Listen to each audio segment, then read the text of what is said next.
Hello everyone and welcome back to another video from Crazy Gamer.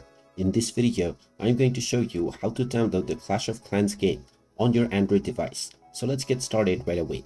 First of all, open up the Google Play Store from your device.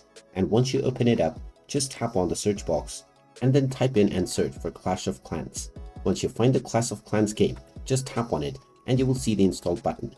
Tap on the install button and this will begin the download and installation of the Clash of Clans game on your device. Just wait for a while until the installation is completed, and when you see the play button, you can tap on it to open up the game.